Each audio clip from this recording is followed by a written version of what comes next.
हाथों को उठाओ। पवित्र आत्मा, हम तैयार हैं आपको सुनने के लिए, आपके स्पर्श को ग्रहण करने के लिए।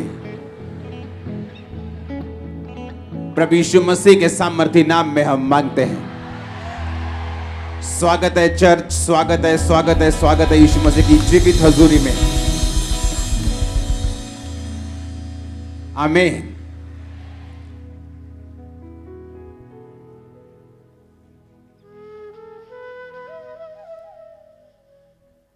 हालेलुया।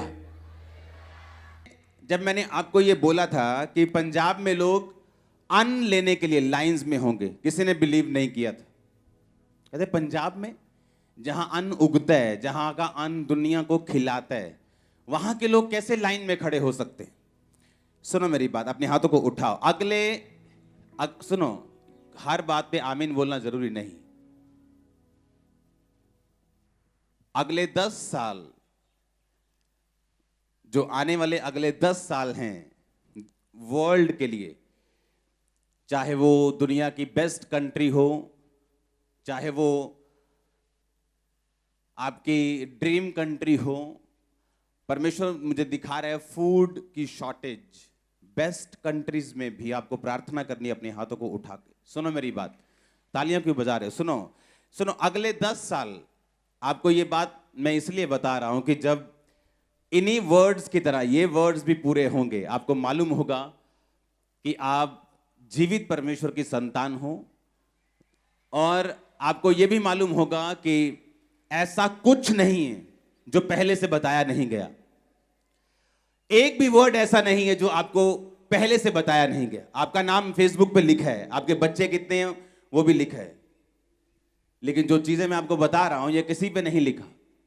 अगले 10 साल जो लीडिंग कंट्रीज हैं वहां फूड, जब लोग ऐसे ग्रोसरी स्टोर्स पे जाया करेंगे, वहां उनको जो खाने हैं वो खाली मिला करेंगे और हमेशा शॉर्टेज रहेगी, और ऐसे लोग बताया करेंगे कि अच्छा कितने परिवार में मेंबर हैं, इतने, ओके आपको इतना मिलेगा। ये जस्ट स्टार्टिंग होगी, शुरुआत होगी। जो आने वाला समय है जहां पे जब परमेश्वर ने अपनी कलीसिया को लेके जाना और जो बच जाएंगे लोग, उनको बताया जाएगा कि अगर तुमने खाना लेना है तो तुम्हें यीशु मसीह को छोड़ना पड़ेगा। ये उस चीज का जस्ट एक शुरुआत कह लो, या उसका एक एग्जाम्पल कह लो, कि जैसे आपने 100 मेज बनवाने हो और आप मिस्त्री को बोलते हो कि आके पहले मुझे बना के दिखा कि वो मेज कैसा होगा। वो मिस्त्री आके एक मेज बनाता है, वो बोलता है कि ऐसा बना सकता हूं। ये जस्ट एक मेज है, ताकि आने वाले टाइम में लोगों को मालूम होगा कि हमें तैयार रहना है। अभी आपको साल्वेशन इजी मिल रही है, आप मुक्ति प्राप्त करना चाहते हैं, आप आते हैं चर्च में, साल्वेशन ग्रहण करते हैं और चले जाते हैं। आने वाले समय में ऐसा नहीं होगा। यीशु मसीह को ग्रहण करना मतलब अपनी जान को दांव पर लगाना, राशन से दूर रहना, सोशल से दूर रहना, सरकारी चीजों से दूर है। ऐसा आने वाले समय में होगा, और ये एक सिंपल एग्जाम्पल होगी जो आने वाले अभी 10 साल में होगा। आपको क्या करना है? आने वाले 10 साल में जितने मिरेकल्स 10 साल में, आने वाले 10 साल में होंगे, पिछले 2000 साल में नहीं हुए। मैं आपको बता रहा हूं, सिर्फ 10 साल में इतने मिरेकल्स होंगे, इतने मिरेकल्स होंगे, इतने मिरेकल्स होंगे, इतने लोग सेवा के लिए उठेंगे अगले 10 साल में, आप हैरान हो जाओगे। मैं आपको सच कह रहा हूं, अगले 10 साल में इतने मिरेकल्स होंगे, इतने लोग बचेंगे, इतने लोग सेव होंगे। जो ढीठ सोल्स हैं, जो ढीठ प्रजातियां हैं, अगले 10 साल जो इस धरती पे होने वाला है, वो भी परमेश्वर के सामने घुटने टेक देंगे। आप बोलोगे ऐसा क्यों हुआ? आप बोलोगे ऐसा क्यों होगा? ऐसा इसलिए होगा कि जैसे जैसे ये अंत के टाइम, अंत का घंटा नजदीक आता जा रहा है, परमेश्वर ये चाहता है कि उसकी जो मैजेस्टी है, उसकी जो हॉर्न जिसको बोलते हैं, उसकी जो पावर है, उसकी जो प्रेजेंस है, वो लोगों को मालूम हो। आने वाले 10 साल में हर एक इंडिया का सेलिब्रिटी वचन सुन चुका होगा। हर सेलिब्रिटी, वो प्रभु में आता है नहीं आता है ये तो हर इंसान का पर्सनल मामला है। आने वाले 10 साल में हर एक सेलिब्रिटी वर्ड सुन चुका होगा, यीशु मसीह को जानता होगा, मिरेकल जानता होगा, पावर जानता होगा, वर्ड जानता होगा। बाकी उसका डिसीजन है वो क्या करता है। आने वाले 10 साल ऐसे मार्वलस होने वाले हैं। जो लोग पवित्रताई में होंगे, जो लोग सेवा करते होंगे, जो लोग परमेश्वर में बड़े और पूरे होंगे, वो चमकना अब छोटा होगा। वो ऐसे मारेंगे लिश्कारा, आंखें बंद कर देंगे लोगों की। आने वाले 10 साल मैं सिर्फ 10 साल की आपको प्रोफेटिक वर्ड दे रहा हूं। जस्ट 10 ईयर, आने वाले 10 साल। हालेलुया। अपने हाथों को उठाओ। शॉर्टेज अच्छी चीज नहीं, लेकिन यह होगा, पवित्र आत्मा कहता है, देशों के साथ। 1-2 देश नहीं, बहुत देशों के साथ फाइट करेंगे, बल्कि देश खाने के लिए। आपको हाथों को उठाना है कि परमेश्वर तेरे लोगों को तू बचा, देशों को बुद्धि दे। इन समयों में तेरा सुसमाचार तेजी से फैले। मांगो अपने हाथों को उठा के थैंक यू जीसस बोलते हुए।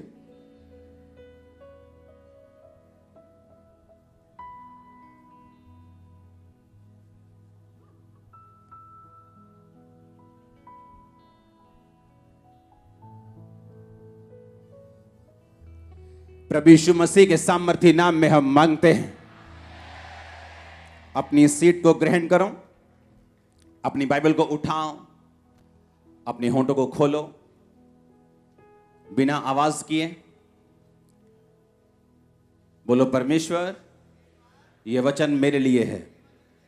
अपनी आंखों को बंद करके बाइबल को उठाओ। अगर नहीं है तो आंखों को बंद करके अपने हाथों को उठा के प्रार्थना करो।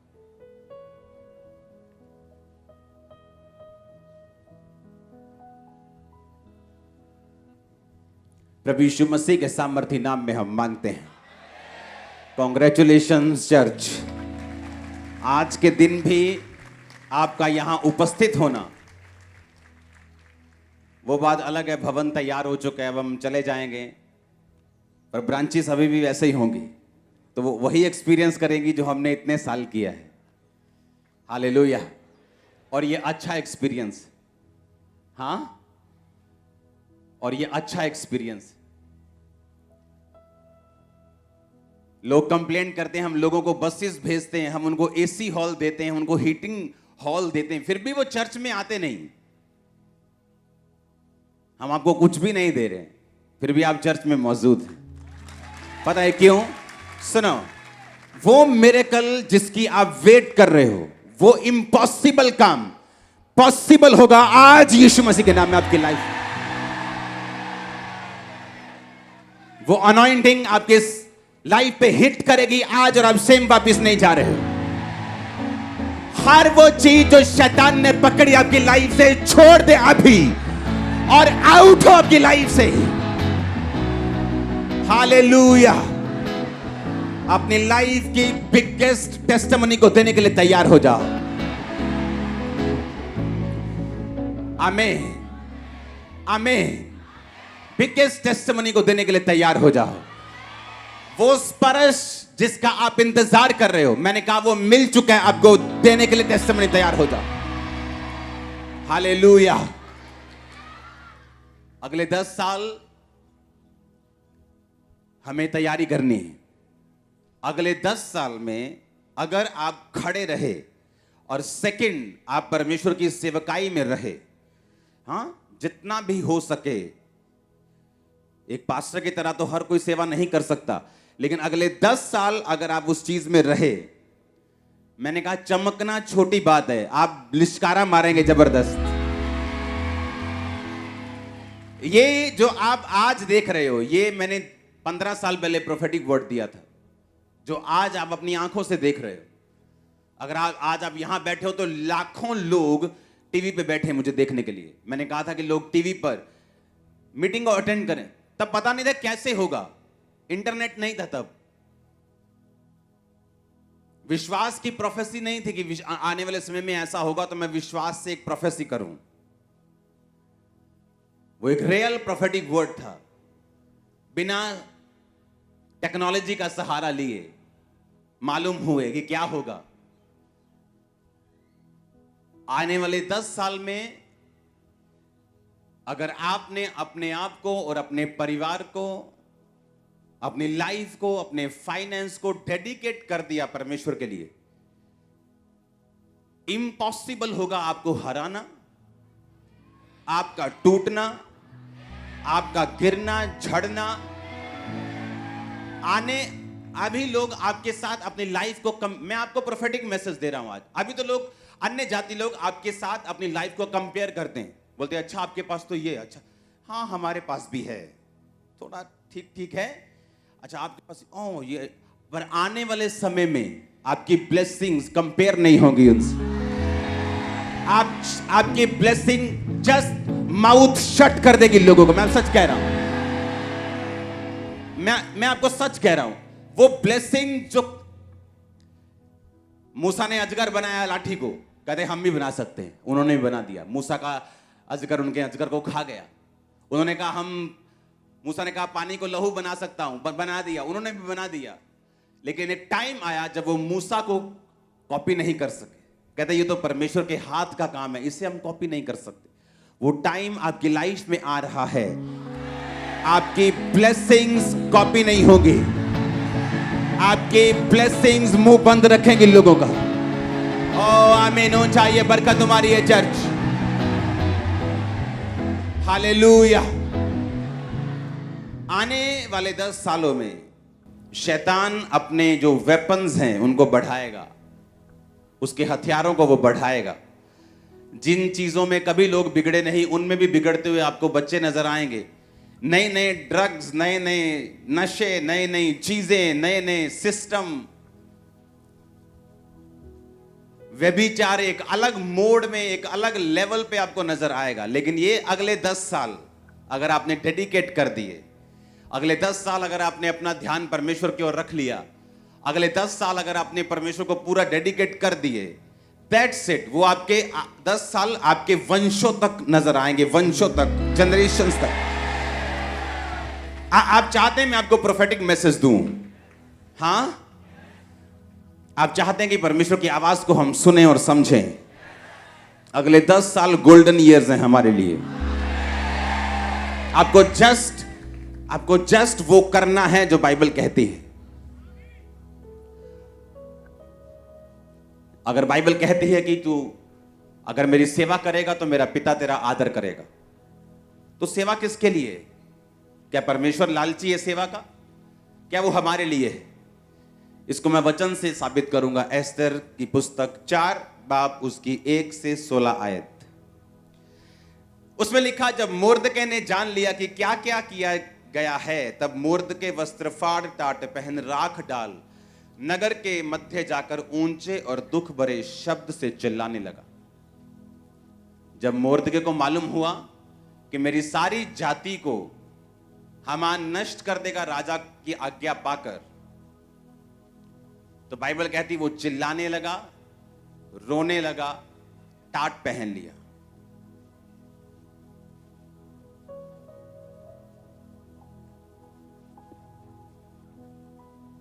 अब हम पढ़ेंगे उससे पहले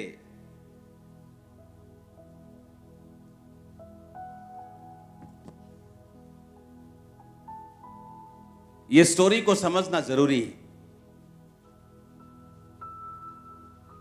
5 आयत में लिखा, तब एस्तर ने राजा के खोजों में से एक को, जिसे राजा ने उसके पास रहने को ठहराया था, बुलाकर आज्ञा दी कि मोर्दके के पास जाकर मालूम करे कि क्या बात है।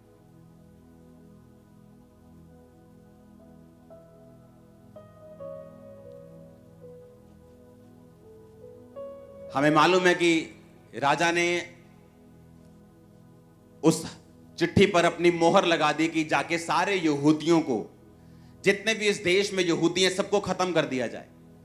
किसी ने चुगली कर दी कि यहूदी लंगर नहीं खाते, प्रसाद नहीं खाते, राजा किसी भी टाइम तेरे खिलाफ हो सकते हैं, इनको मारना जरूरी है। राजा हामान की बातों में आके मरवाने के लिए चिट्ठी पे साइन कर दिए। जब चिट्ठी पे साइन हुए तो मोर्दके, जो एक वफादार सिपाही था राजा का, वो यहूदी था और वो रोने लगा और टाट पहन लिया। जब रानी को मालूम हुआ तो रानी ने कहा, तू क्यों रो रहे है? तो उसने बताया कि इस तरह की आज्ञा राजा ने दी है। 8 आयत में लिखा, फिर यहूदियों का विनाश करने की जो आज्ञा शूशन में दी गई थी उसकी एक नकल भी उसने हताक के हाथ में एस्तर को दिखाने के लिए दी और सब हाल बताने और आज्ञा देने को कहा कि भीतर राजा के पास जाकर अपने लोगों के लिए विनती कर। तब हताक ने एस्तर के पास जाकर मोर्दके की ये बातें सुनाई।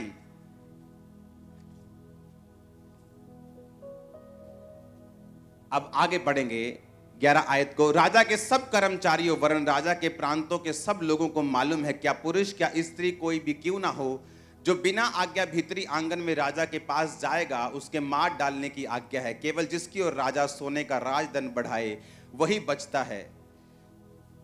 और 30 दिन से 1 महीने से मैं राजा के पास नहीं बुलाई गई। एस्तर की ये बातें मोर्दके को सुनाई गई।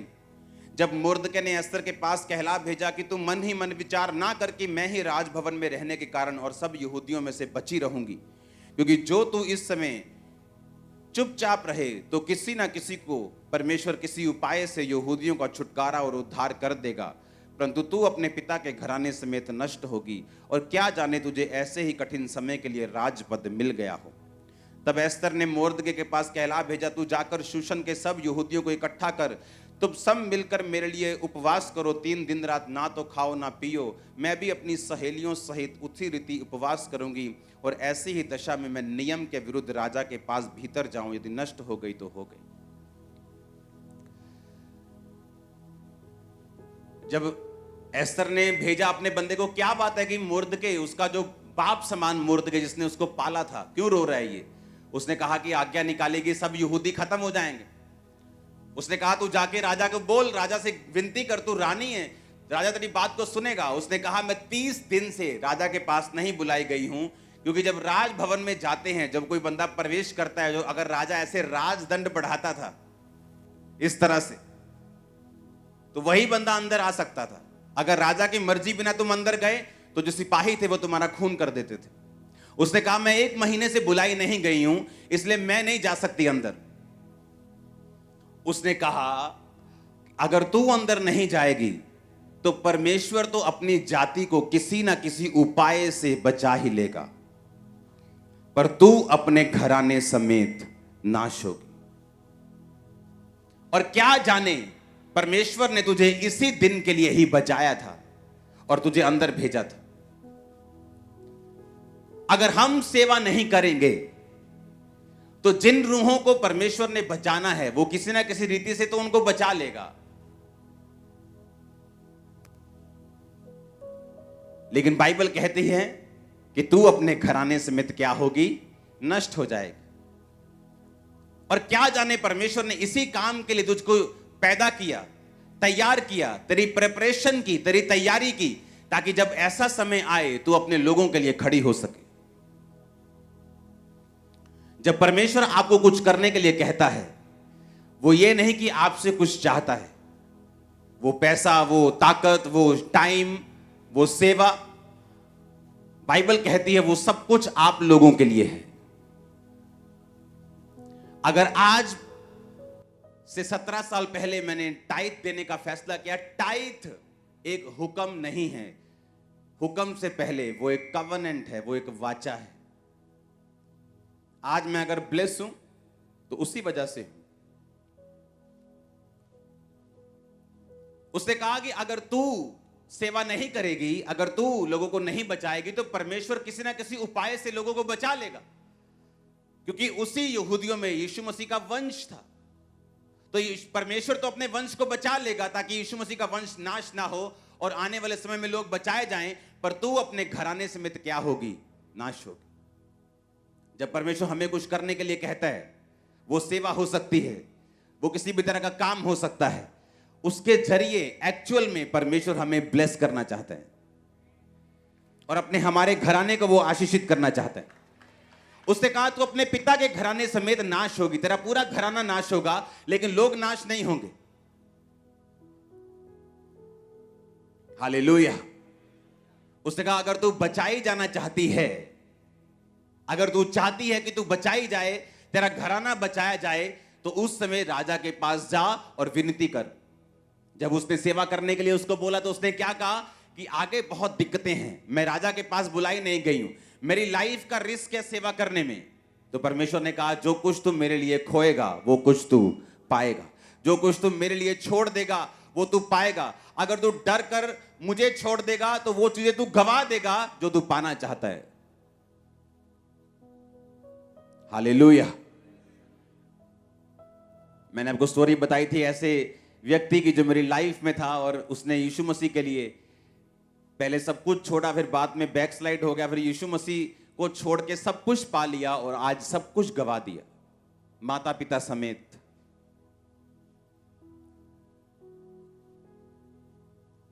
अगर परमेश्वर हमें कुछ करने के लिए कहता है तो एक्चुअल में वो हमें सेव कर रहा है, हमें बचा रहा है। आपके परिवार को सेव कर रहा है, आपके परिवार को बचा रहा है। आमीन ऊंचा चाहिए। अपने हाथों को उठाकर बोलो परमेश्वर मैं तेरी सेवा को करने पाऊं। होंठ को खोलो, अंगीकार करो।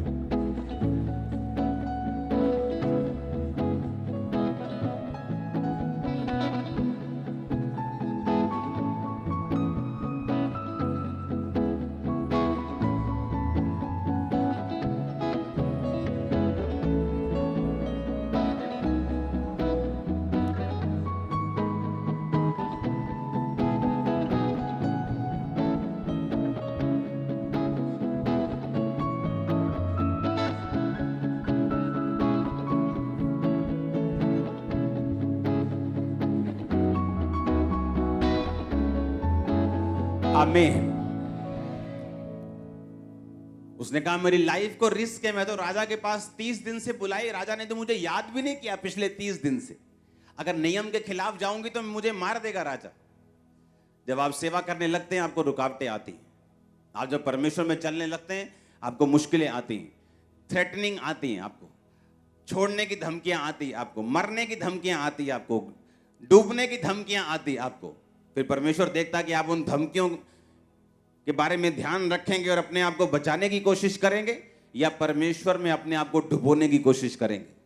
अगर आप परमेश्वर के लिए अपने आप को डुबोने की कोशिश करेंगे वो आपको तैरना भी सिखाएगा, ऊंचा होना भी सिखाएगा। और अगर आप परमेश्वर को छोड़ देंगे कि मैं मर ना जाऊं, तो वो लाइफ जाने वाली, वो फाइनेंस जाने वाला है, वो परिवार भी जाने वाला, उसे कोई रोक नहीं सकता। फिर एक्चुअल में परमेश्वर उन्हीं को ब्लेस करने के लिए आपको यह कहता है।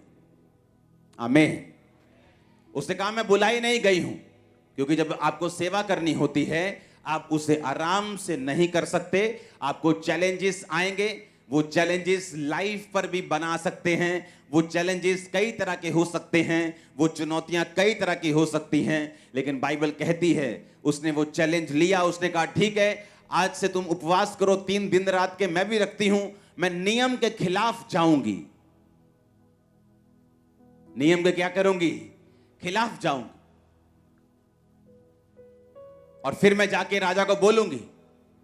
और बाइबल कहती है जब उसने परमेश्वर की ताकत का सहारा लिया, नियम के विरुद्ध राजा के पास गई, परमेश्वर ने राजा के दिल में उसके लिए फेवर डाला, वो भी बचाई गई, मोर्दके बचाया गया, यहूदी बचाए गए, पूरी जाति बचाई गई, हमान नाश हुआ, उसका घराना नाश हुआ, जो लोग उनको नाश करना चाहते थे। एक स्टेप परमेश्वर में लिया गया। आमीन। वो कितनी बड़ी बरकत को पैदा कर सकता है, जस्ट एक स्टेप लिया गया। परमेश्वर ने कहा यहोशू मैं तुझे वो देश जो तेरे सामने है, जो मैंने वायदा किया था अब्राहम से, अपने लोगों से, मूसा से, इस्राएलियों से कि मैं वो देश तुम्हें दूंगा, पर ऐसा कर व्यवस्था की ये पुस्तक तेरे मन से कभी भी उतरने ना पाए। इसको अपने मन में रखना, ना तो दाहिने मुड़ना ना तो बाहिने मुड़ना। आप जानते हैं इस्राएलियों की जो सफलता थी वो यहोशू के व्यक्तिगत संबंध के ऊपर, जो उसका परमेश्वर के साथ था, उस पर निर्भर करती थी। कितनी गहरी बात है। इस्राएलियों की सफलता यहोशू की पर्सनल लाइफ जो उसकी परमेश्वर के साथ थी उस पर निर्भर करती थी।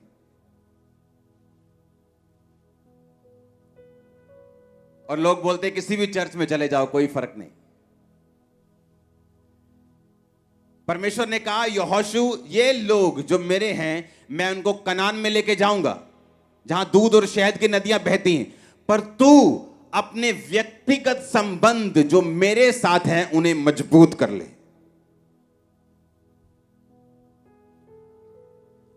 और तू मेरे साथ अपने संबंध को मजबूत कर, ना तो दाहिने मुड़ना ना बाहिने मुड़ना। और व्यवस्था की यह पुस्तक तेरे मन से कभी उतरे ना, इसको पूरा करना। तेरा मन कच्चा ना हो, हियाब बांधकर दृढ़ हो जा। और तू उस देश का अधिकारी जो मैंने इनसे वायदा किया है तू इनको कर देगा, पर तेरे पर्सनल रिलेशनशिप मेरे साथ होने चाहिए। जब आपका पर्सनल रिलेशन परमेश्वर के साथ है, उसका असर आपके परिवार पे होगा, उसका असर आपके फाइनेंस पे होगा, उसका असर आपके रिलेटिव्स पे होगा, आपके मोहल्ले पे होगा, आपके नगर पे होगा। आपको मालूम है कि नहीं? जब आपका रिलेशन परमेश्वर के साथ है, उसका असर सब जगह होगा। परमेश्वर ने कहा यहोशू, जो पर्सनल रिलेशन तेरा मेरे साथ है, तू इधर नहीं होगा उधर नहीं होगा, और मैं इस्राएलियों को वही देश दूंगा जो मैंने उनसे वायदा किया है। तू इनकी अगुवाई कर, जैसा मैं मूसा के संग था वैसा मैं तेरे संग रहूंगा। हालेलुया। उनकी सफलता इस्राएलियों की यहोशू के व्यक्तिगत संबंध जो उसके परमेश्वर के साथ होने थे उस पर निर्भर करती थी। अपने पड़ोसी से पूछो तेरे परमेश्वर के साथ संबंध कैसे हैं। पूछो अपने पड़ोसी से फिर से, बोलो प्रभु के साथ रिश्ता कैसा है? थोड़ा ऊंचा नीचा हो रखा है कि सीधा सीधा है? हालेलुया। जितना रास्ता सीधा होगा उतना हम ही सीधा चलेंगे, और जितना हम टेढ़ा मेढ़ा रखेंगे उतना हम ही झुटकोले खाएंगे। परमेश्वर ने कहा तू उस देश का अधिकारी इनको कर देगा, पर मैं तुझसे कहता हूं व्यवस्था की पुस्तक से ना दाहिने मुड़ना ना बाहिने मुड़ना। दिन रात अपना ध्यान इन्हीं पे लगाए रखना। Hallelujah, hallelujah.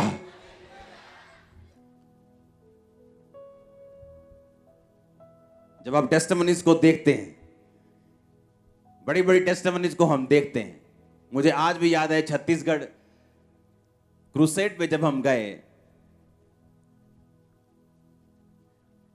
तो उस समय जब मैं और मेरी वाइफ हम रूम में हम प्रेयर कर रहे थे और मैं खिड़की के पास बैठा था, और मैं सुबह का बैठा और शाम तक ऐसे ही बैठे रहा। वो देख रही है यार ये बंदा उठता ही नहीं प्रेयर। वो सिंगल रूम था ना, तभी बाहर गए थे, तो वैसे तो मैं अपने प्रेयर रूम में होता हूं। सुबह से लेके शाम तक जब प्रेयर हुई, सुनो मेरी बात, मुझे इंग्लैंड में लोग लेने आए, आपको चलना है, आपको ये मार्केट जाना है, वो जब क्रूसेड हुआ मैं किसी जगह नहीं गया और सीधा वापस। बोलते यार ये कैसी लाइफ है। लेकिन जब लोग मिरेकल्स को देखते हैं, कामों को देखते हैं, उन्हें मालूम होता है कि जो अगुए की लाइफ है वो आम लोगों की जैसे नहीं है। अगर वो वैसी ही लाइफ जिएंगे जो आम लोग जी रहे हैं, तो उनकी लाइफ में फिर रिजल्ट भी वैसा ही होगा जैसा आम लोगों की लाइफ में। अगर आपने बड़ा स्टैंड लिया परमेश्वर के लिए तो फल बड़ा है, आपने थोड़ा लिया तो फल थोड़ा है। आपने ज्यादा गुड़ डाला तो चाय मीठी है, नहीं डाला तो फीकी है, तो सीधी बात है। हालेलुया। और जब क्रूसेड पे शाम को लोग टेस्टिमनीज दे रहे थे कि मैं पागल था, किसी को रेबीज थी, किसी को कुत्ते की तरह भौंकते थे, बच्चा ऐसा था, रेबीज थी, वो हील हुआ, डिलीवरेंस हुई, हीलिंग हुई, ब्लाइंड ये वो सब, व्हील चेयर्स। तब हमें मालूम होता है कि हमें वो प्राइस पे करना है जो हम देखना चाहते हैं अपनी आंखों से, अपने परिवार को, अपनी फैमिली को, अपने बच्चों को ब्लेस होते हुए, अपने परिवार को कर्ज से निकलते हुए। किसी के जीवन में कर्ज है मौत का, परिवारों में मौत होती जा रही, फाइनेंशियल ट्रबल का कि जितना मर्जी कर लो फाइनेंस में कभी ब्लेसिंग नहीं। इन कर्सेस से आपको एक ही चीज आजाद कर सकती है, आपका स्टैंड, आपका व्यक्तिगत संबंध परमेश्वर के साथ जो आपको रखना होगा। परमेश्वर ने कहा वो सारे देश में तुम्हें देने के लिए तैयार हूं, वो सारे वायदे में पूरा करने के लिए तैयार हूं, पर तू मेरी व्यवस्था से कभी भी इधर उधर मत होना और दिन रात इस पर ध्यान देना। इस तेरे मुंह से निकला करें, अपने मन से इन्हें उतरने मत देना। दिन रात इन्हें बोलना, हियाब बांधना यानी दृढ़ होना, यानी कि तुम हिलना मत, डरना मत, घबराना मत। मुसीबतें परीक्षाएं आएंगी लेकिन तुम इधर उधर मत होना। वो सब देश, सब वायदे जो मैंने तुमसे किए हैं मैं तुमको दे दूंगा। अपने व्यक्तिगत संबंधों को मेरे साथ पूरा रखना। आमीन। हमें लगता है हमारी वाइफ प्रार्थना कर रही है, हमें जरूरत नहीं प्रेयर की। मैं तो बिजी हूं, मैं तो जी कंस्ट्रक्शन का काम करता हूं, दिन रात वहीं रहता हूं, पर मेरी वाइफ प्रार्थना करती है। मैं आपको पहले बता चुका हूं कि जेंट्स की प्रार्थना लेडीज से ज्यादा होनी चाहिए घर में, क्योंकि परमेश्वर ने आपको अगुआ ठहराया। जब अगुवाई अंधा है तो घर कहां जाएगा? अगर अगुवाई अंधा है तो बाइबल कहती है अंधा अंधे को रास्ता नहीं दिखा सकता, दोनों गड्ढे में गिरेंगे। वाइफ प्रार्थना करेगी वो घर को संभाल पाएगी। वाइफ प्रार्थना करेगी ऐसी चीजों को देख पाएगी जो सही नहीं, उसके बच्चों में, उसके पति के, उसके फाइनेंस के, उसके घर में, उन चीजों को वो ठीक कर पाएगी। हस्बैंड प्रार्थना करेगा, परमेश्वर उसकी अगुवाई करेगा आगे बढ़ने में, ग्रो करने में, वो चीजें हासिल करने में जिसके लिए परमेश्वर ने उसे बुलाया है। अगर हम बोलते हैं हम तो जेंट्स हैं, मैं तो जब ये चर्च शुरू होने से पहले जब मीटिंग्स देखता था तो जेंट्स लोग वर्शिप में तालियां तक नहीं बजाते थे, ऐसे बैठते थे सामने सामने अनॉइंटेड वर्शिपर पूरा जोर लगा रहा है और पूरा आगे गड्डी पई है पंजाबी के अंदर और बंदे देख रहे हैं। हाँ हाँ बहुत वधिया, एक कदी गजल होर सुनाओ। लेकिन अगर आप अब देखेंगे वर्शिप करते हैं पंजाब में, सब एक समान, लेडीज जेंट सब झूम के नाच के, हालेलुया। परमेश्वर ने कहा तेरे व्यक्तिगत संबंध मेरे साथ कैसे, और यही डिपेंड करता है कि तू उन वायदों को पूरा ले पाएगा कि नहीं जो मैंने तेरे साथ किए हैं। वो सारे वायदे मैं तेरी लाइफ में पूरा करूंगा जो इम्पॉसिबल है, वो तेरे परिवार का हो, तेरे फ्यूचर का हो, तेरी लाइफ का हो, तेरे कैरियर का हो, तेरे फाइनेंस का हो, पर तेरे मेरे साथ व्यक्तिगत संबंध कैसे हैं। हालेलुया। या तो आप परमेश्वर को अपना प्रथम स्थान दे दो, या सिगरेट को दे दो, या टीवी को दे दो, या शराब को दे दो, या तंबाकू को दे दो, या व्यभिचार को दे दो, या फेसबुक को दे दो, या परमेश्वर को दे दो, तो या यूट्यूब को दे दो, या सारा दिन मोबाइल में लगे रहो, या परमेश्वर के साथ बातें करने में लगे रहो। जितना हम परमेश्वर के करीब जाएंगे उतना वो हमारे लिए हेवन ओपन कर देगा। जितना हम परमेश्वर के करीब जाएंगे उतना हमारी आईज ओपन होंगी और वो देख पाएंगे जो पहले देख नहीं पा रहे थे। एक व्यक्ति आज स्पिरिचुअल हो सकता है और कल शरीर में हो सकता है। अभी स्पिरिचुअल हो सकता है, 1 घंटे बाद वो शरीर में भी हो सकता है। ये फाइट है जिसे हमने लड़ना है। आमीन। इस फाइट को लड़ना है और जीतना है। अपने लिए जीतना है, परिवार के लिए जीतना है, देश के लिए जीतना है। अगर हम ब्लेस होंगे तो सब ब्लेस होंगे। अगर आप ब्लेस होंगे तो हमारा घराना बचाया जाएगा। तू बच, तेरा घराना बचाया जाएगा, परमेश्वर ने कहा। उसने कहा अगर तू परमेश्वर के लिए कुछ नहीं करेगी तो तू अपने घराने समेत नाश हो जाएगी, लेकिन परमेश्वर किसी तरीके से अपनी जाति को बचा लेगा, लेकिन तेरा कुछ नहीं होगा। जब परमेश्वर आपको बोलता है ये नहीं करना, वो नहीं करना, ये करना है, वो करना है, तो इसका मकसद परमेश्वर नहीं, इसका मकसद आप लोग ही हैं। इसका मकसद आपका परिवार ही है। इसका मकसद आपका फाइनेंस, आपका फ्यूचर, जिसे परमेश्वर देखना चाहता है एक लेवल पे, वो ही है। ग्रेस को ग्रहण करो आज खुदा के साथ चलने की। हर एक अनहोली, अनगॉडली और वो चीज जो शैतानी लाइफ से आउट हो अभी यीशु के नाम में। हर वो चीज जो पाप से उत्पन्न हुई आपकी लाइफ में, आपको झगड़ा हुआ है, होली गोस्ट फायर आपके सिरों पे आई यीशु मसीह के सामर्थी नाम में। आमीन हो चाहिए बरकत आपकी चर्च। Hallelujah, hallelujah. तैयार हैं व्यक्तिगत संबंधों को मजबूत करने के लिए, तौबा करने के लिए। आमीन। तौबा करने के लिए। खुदाबंद मैं तौबा करता हूं, अपने संबंधों को तेरे साथ मजबूत करता हूं। लाइफ में मौसम आते हैं, बारिश आती, तूफान आता है, सर्दी, गर्मी।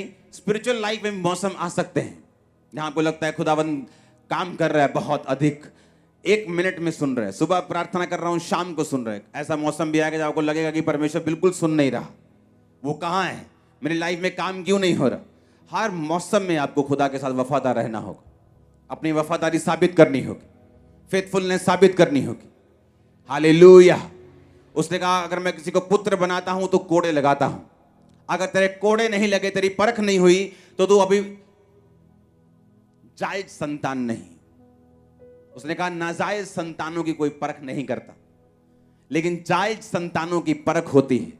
अगर तेरी परख हो रही है तो थैंक्स कर, अगर वो पुत्र बनाता है तो कोड़े भी लगाता है। हालेलुया। आपको अपनी फेथफुलनेस साबित करनी, अपनी वफादारी साबित करनी, परमेश्वर के साथ चलना है। मैंने लोगों को देखा है, जब वचन मालूम नहीं होता तो उनके सवाल भी, उनकी प्रेयर रिक्वेस्ट भी मूर्खता से भरी होती हैं। खुद शराब पीते, आकर बोलेंगे मेरी वाइफ की हीलिंग के लिए प्रार्थना करना। खुद बाहर औरत रखी होगी, आगे बोलेंगे मेरे फाइनेंस के लिए आप प्रेयर करना।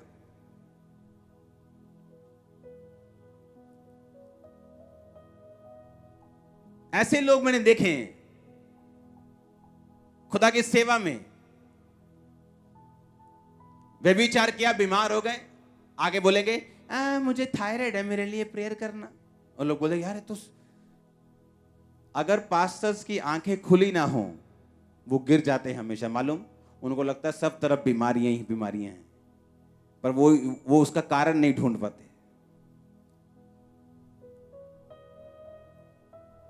मैं ऐसे लोगों को जानता हूं, मैंने निकाले हैं चर्च से। पहले व्यभिचार किया, उसके बाद हमें प्रॉब्लम है। मैं कभी भी टीम मेंबर्स के लिए ऐसे प्रार्थना नहीं करता हूं। मुझे मालूम है तुम हीलिंग अनॉइंटिंग के नीचे हो, अगर ग्रेस तुम्हारे ऊपर होगी वो नजर आ जाएगी।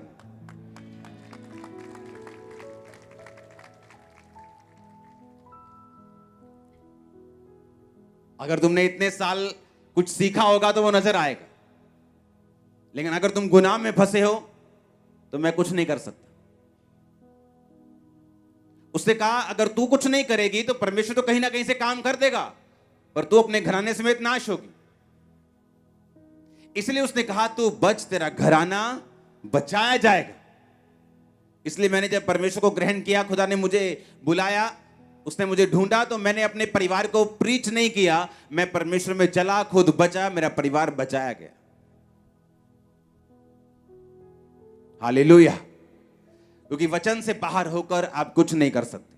अगर उसने कहा तू बच, तेरा घराना बचाया जाएगा, तेरा फाइनेंस बचाया जाएगा, तेरे बच्चे बचाए जाएंगे, माता पिता बचाए जाएंगे, तेरा सारा हाउस होल्ड, उसमें फाइनेंस भी आता है, उसमें सेहत भी आती है, उसमें परिवार भी आता है, वाइफ भी आती है, हस्बैंड भी आता है, सब आते हैं, वो बचाए जाएंगे अगर तू बचाया जाएगा तो। उसने इसलिए आपको बनाया था कि आप उसके साथ संबंध को स्थापित कर सकें।